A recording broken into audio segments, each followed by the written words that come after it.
Note, there are spoilers for Tuesday's season finale of Alien, Earth in this post. On Alien, Earth, it appears that Boy Kavalier has to be concerned about more than just xenomorphs. Wendy and the other Lost Boys retaliated against the tech genius who created them in Tuesday's season finale. Wendy used their shared unique clicking language to order the xenomorphs to eat his army. Boy Kavalier was unharmed, damn it, but Wendy and her friends took over his hidden island hideout and imprisoned him up alongside Kirsh, Morrow, and Dame Sylvia. Wendy may have been a bit hurried when she said, "Now we rule." A number of extraterrestrial species, such as the tentacled monster within a resurrected Arthur, were still on the loose. A fleet of Yutani's vessels were converging on the island, too. Even though FX hasn't formally renewed Alien, Earth yet, it all felt like a cliffhanger leading up to another season. In order to answer some of our most pressing questions, such as, where do Wendy and her friends go from here? TV Line chatted with showrunner Noah Hawley. What plans does he have for a potential second season? See his responses below. Flying, I'd want to begin with Wendy saying, "Now we rule," at the very end. What will she do now that she is in charge of Boy Kavalier's island and the xenomorphs?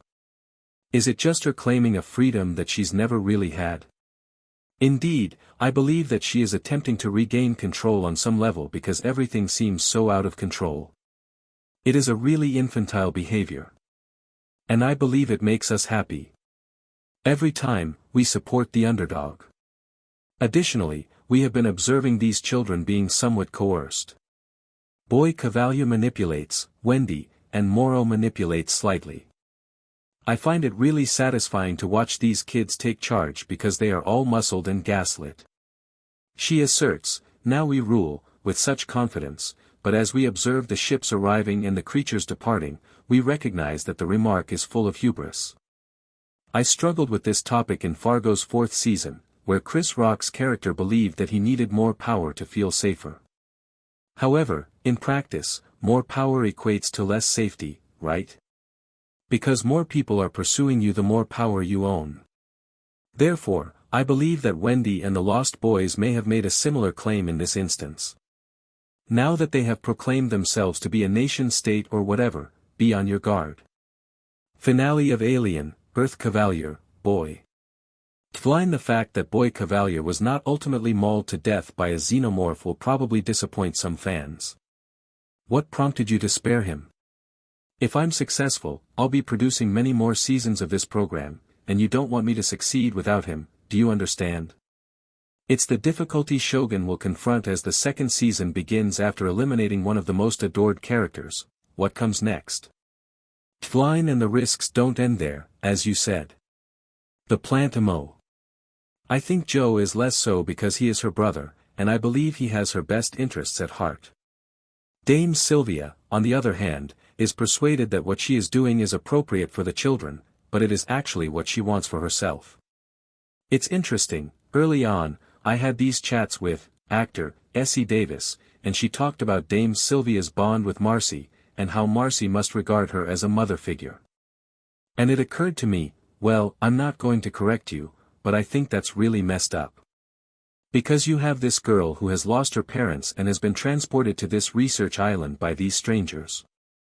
And this nice woman says, "Call me mom," or whatever. It's kind of messed up. I appreciate how the performer has internalized their character's good intentions for the audience. There was a point before the transition when she kissed her on the head, which I opted to keep because it was unprofessional in my opinion. Do you understand what I mean? She's sort of demonstrating that she is not objective about this connection in a way that I believe you'll realize later. Oh sure.